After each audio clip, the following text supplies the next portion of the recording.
আসসালামু আলাইকুম। সংবাদে আপনাদের সবাইকে স্বাগত জানাচ্ছি। আমি ফিরোজ তোহা। শুরুতেই সংবাদ শিরোনাম।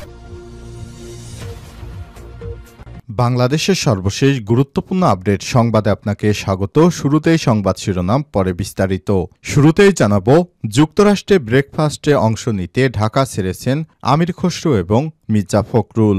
যুক্তরাষ্ট্রের ওয়াশিংটনে অনুষ্ঠিত ন্যাশনাল প্রেয়ার ব্রেকফাস্টে অংশগ্রহণ করতে ঢাকা ছেড়েছেন বিএনপির মহাসচিব মির্জা ফখরুল ইসলাম আলমগীর ও দলটির স্থায়ী কমিটির সদস্য আমির খসরু মাহমুদ চৌধুরী।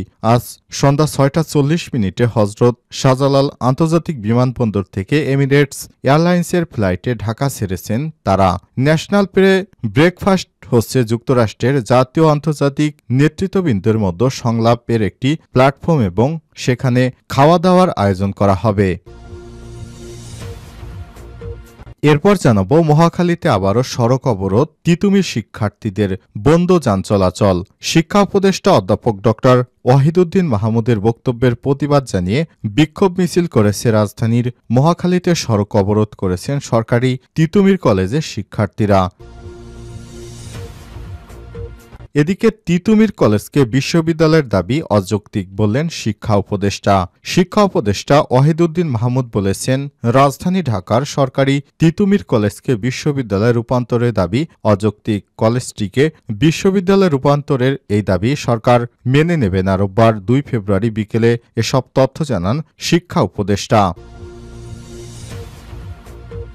এবারে জানাবো, মুক্তিযুদ্ধ উপদেষ্টা বলেন, গণ অভ্যুত্থানে আহতদের আজীবন চিকিৎসা ভাতা দেওয়ার পরিকল্পনা আছে সরকারের। জুলাই গণ অভ্যুত্থানে আহতদের আজীবন চিকিৎসা সহ অন্যান্য ভাতা দেওয়ার বিষয়টি সরকারের পরিকল্পনায় রয়েছে বলে জানিয়েছেন মুক্তিযুদ্ধ বিষয়ক মন্ত্রণালয়ের উপদেষ্টা ফারুক আজম। রোববার 2 ফেব্রুয়ারি সচিবালয়ে গণ অভ্যুত্থানে আহত নিহতদের সহায়তা নিয়ে এক বৈঠক শেষে সাংবাদিকদের এসব কথা জানান তিনি। এদিকে আলোচিত ফারুক হত্যা মামলায় আওয়ামী লীগের সাবেক এমপি আমানুর সহ 4 ভাই খালাস। টাঙ্গাইলের আলোচিত আওয়ামী লীগ নেতা বীর মুক্তিযোদ্ধা ফারুক আহমেদ হত্যা মামলায় 2 জনকে যাবজ্জীবন কারাদণ্ড দেওয়া হয়েছে। তবে এই মামলার প্রধান আসামি আওয়ামী লীগের সাবেক সংসদ সদস্য এমপি আমানুর রহমান খান রানা ও তার 3 ভাই সহ 10 জনকে বেকসুর খালাস দিয়েছে আদালত। রোববার 2 ফেব্রুয়ারি টাঙ্গাইলের অতিরিক্ত জেলা ও দায়রা জজ প্রথম আদালতের বিচারক মোহাম্মদ মাহমুদুল হাসান এ রায় দেন।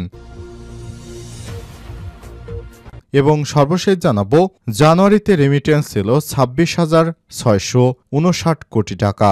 সদ্যবিদায়ী জানুয়ারিতে 2025 সালে জানুয়ারি মাসে $218 কোটি রেমিটেন্স পাঠিয়েছে প্রবাসীরা, যা বাংলাদেশি মুদ্রায় 26,659 কোটি 44 লক্ষ টাকা। আজ বাংলাদেশ ব্যাংকের হালনাগাদ প্রতিবেদন থেকে সব তথ্য জানানো হয়েছে। প্রিয় দর্শক, এতক্ষণ শুনছিলেন সংবাদ শিরোনাম, এবারে বিস্তারিত। তবে তার আগে বন্ধুরা, অনুরোধ থাকবে সংবাদটিতে একটি লাইক দিন। এই চ্যানেলে আপনি নতুন হয়ে থাকলে আমাদের সংবাদটি দেখতে দেখতে চ্যানেলটি সাবস্ক্রাইব করে রাখুন, যাতে করে বন্ধুরা আমাদের পরবর্তী লেটেস্ট আপডেট সংবাদগুলো সবার আগে আপনার কাছে পৌঁছে যায়। এবারে বিস্তারিত। যুক্তরাষ্ট্রের ব্রেকফাস্টে অংশ নিতে ঢাকা ছেড়েছেন ফখরুল খসরু। যুক্তরাষ্ট্রের ওয়াশিংটনে অনুষ্ঠিত ন্যাশনাল প্রেয়ার ব্রেকফাস্টে অংশগ্রহণ করতে ঢাকা ছেড়েছেন বিএনপির মহাসচিব মির্জা ফখরুল ইসলাম আলমগীর ও দলীয় স্থায়ী কমিটির সদস্য আমির খসরু মাহমুদ চৌধুরী। রোববার সন্ধ্যা 6টা 40 হজরত শাহজালাল আন্তর্জাতিক বিমানবন্দর থেকে এমিরেটস এয়ারলাইন্সের ফ্লাইটে ঢাকা ছেড়েছেন তিনি। ন্যাশনাল প্রেয়ার ব্রেকফাস্ট হচ্ছে যুক্তরাষ্ট্রের জাতীয় আন্তর্জাতিক নেতৃত্ববৃন্দদের মধ্যে সংলাপের একটি প্ল্যাটফর্ম এবং নাস্তা করার আয়োজন।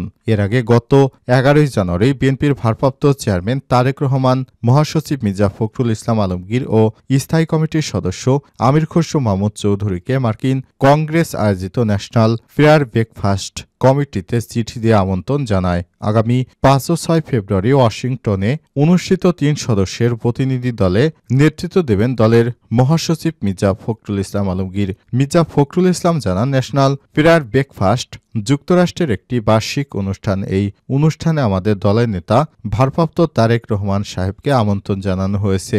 তারেক সাহেব যেতে পারছেন না, তার প্রতিনিধিত্ব করবেন উনার মেয়ে ব্যারিস্টার জাইমা রহমান। উনি লন্ডন থেকে ওয়াশিংটনে যাবেন।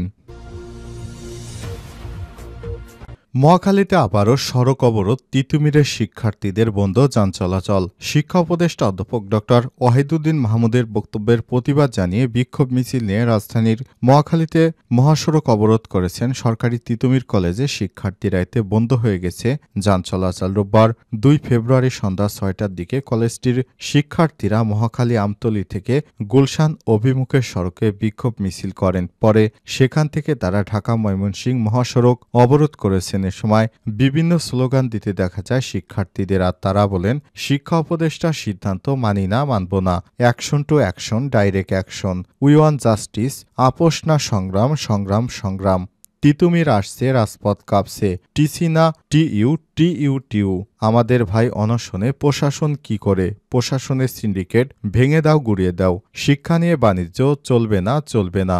অধ্যক্ষের সিন্ডিকেট মানি না, মানব না। আমাদের সংগ্রাম চলছে, চলবে। এ বিষয়ে তিতুমির কলেজের শিক্ষার্থীদের সংগঠন তিতুমির ঐক্যের সহযোগী সদস্য ওয়াহিদুজ্জামান অভি বলেছেন, বাংলাদেশের প্রচলিত এলিটিস্ট শিক্ষা উইকেন্ড, শিক্ষা 1 বছর, নতুন যুগের সূচনা হবে তিতুমির রিয়ানদের হাত ধরে। আমরা হাতে গোনা কিছু মোরল বিশ্ববিদ্যালয় সহ অর্থচোষা প্রাইভেট বিশ্ববিদ্যালয়ের কক্ষিগত শিক্ষা সিন্ডিকেট ধ্বংস করে শিক্ষাকে সর্বস্তরের জনতার দ্বারে পৌঁছে দেব। এখনই সময়, এই মুহূর্তে শিক্ষার সংস্কার প্রয়োজন। এর আগে একনেক মিটিং শেষে শিক্ষা উপদেষ্টা অধ্যাপক ড ওয়াহিদুদ্দীন মাহমুদ সাংবাদিকদের বলেছেন, 7 কলেজকে নিয়ে আলাদা বিশ্ববিদ্যালয় করার উদ্যোগ নেওয়া হয়েছে। এজন্য একটি কমিটি কাজ করছে। তবে তিতুমির কলেজকে বিশেষ কোনো সুবিধা দেওয়ার সুযোগ নেই। এই কথা বলার পর শিক্ষার্থীরা বিক্ষোভে ফেটে পড়েন এবং তারা আবারও রাস্তায় নেমে পড়েছেন। তিতুমির কলেজকে বিশ্ববিদ্যালয়ের দাবি অযৌক্তিক বললেন শিক্ষা উপদেষ্টা। শিক্ষা উপদেষ্টা ওয়াহিদুদ্দীন মাহমুদ বলেছেন, রাজধানী ঢাকা সরকারি তিতুমির কলেজকে বিশ্ববিদ্যালয়ে রূপান্তরের দাবি অযৌক্তিক। কলেজটিকে বিশ্ববিদ্যালয়ে রূপান্তরের এই দাবি সরকার মেনে নেওয়া সম্ভব নয়। আজ রোববার 2 ফেব্রুয়ারি বিকেলে সব তথ্য জানিয়ে বিস্তারিত জানিয়েছেন তিনি। তিতুমির কলেজকে স্বতন্ত্র বিশ্ববিদ্যালয় হিসেবে ঘোষণা, রাষ্ট্রীয় স্বীকৃতির দাবিতে আমরণ অনশন শুরু করেছে শিক্ষার্থীরা। আজ 12টার দিকে পঞ্চম দিনের মতো মহাখালী তিতুমির কলেজের সামনে 2 রাস্তা বাঁশ দিয়ে আটকে দিয়েছেন তারা। এর আগে শনিবার 1 ফেব্রুয়ারি রাতে দাবি বাস্তবায়ন করা না হলে কঠোর কর্মসূচির ঘোষণা দিয়েছেন তিতুমির কলেজের শিক্ষার্থীরা। সেই ধারাবাহিকতায় রোববারও আমরণ অনশন করেন তারা। অসুস্থ হয়ে সোহরাওয়ার্দী হাসপাতালে ভর্তি রয়েছে এখনও 4 জন। শিক্ষার্থীরা বলছেন, যে কোনো মূল্যে 7 দফা কর্মসূচি মেনে নেওয়ার ঘোষণা আসতে হবে।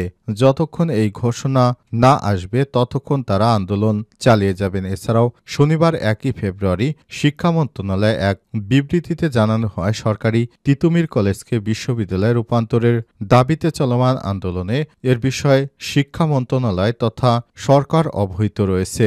তবে শিক্ষার্থীরা নাছোড়বান্দা। তারা তাদের দাবি আদায় না করে তারপর তারা মাঠ ছাড়বেন না। তারা দাবি আদায় করেই তারা মাঠ ছাড়বেন বলে ঘোষণা দিয়েছেন। গণ অভ্যুত্থানে আহতদের আজীবন চিকিৎসাসহ ভাতা দেওয়ার পরিকল্পনা আছে সরকারের। জুলাই গণ অভ্যুত্থানে আহতদের আজীবন চিকিৎসাসহ অন্যান্য ভাতা দেওয়ার বিষয়টি সরকারের পরিকল্পনা আছে বলে জানিয়েছেন মুক্তিযুদ্ধ বিষয়ক মন্ত্রণালয়ের উপদেষ্টা ফারুক আজম। রোববার 2 ফেব্রুয়ারি সচিবালয়ে গণ অভ্যুত্থানে আহত নিহতদের সহায়তা নিয়ে এক বৈঠক শেষে সাংবাদিকদের এসব কথা জানান তিনি। ফারুক আজম বলেছেন, গণ অভ্যুত্থানে যারা আহত আছেন, যারা নিহত হয়েছেন, তাদের বিষয়টি নিয়ে অতি গুরুত্ব সহকারে কাজ করছে সরকার। শহীদদের ব্যাপারেও সরকার দ্রুত কার্যক্রম গ্রহণ করছে। তাদের তালিকা প্রণয়ন করা হয়েছে এবং সেটা গেজেট আকারে প্রকাশ করা হয়েছে। আহতদের ব্যাপারে ক্যাটাগরি অনুযায়ী তালিকা হচ্ছে। আশা করা যায় এ সপ্তাহের মধ্যে তালিকা সম্পূর্ণ করা হবে। এ বিষয়ে সরকার মুক্তিযুদ্ধ বিষয়ক মন্ত্রণালয়ের অধীনে একটি অধিদপ্তর করতে যাচ্ছে জানিয়ে তিনি বলেছেন, সেটার কাজও প্রায় সম্পূর্ণ হয়েছে।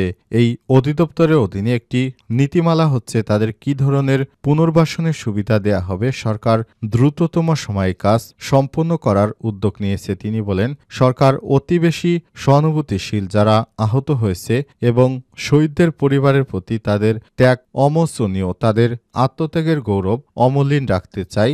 অনাগত কালের ত্যাগ যেন মানুষকে অনুপ্রাণিত করে।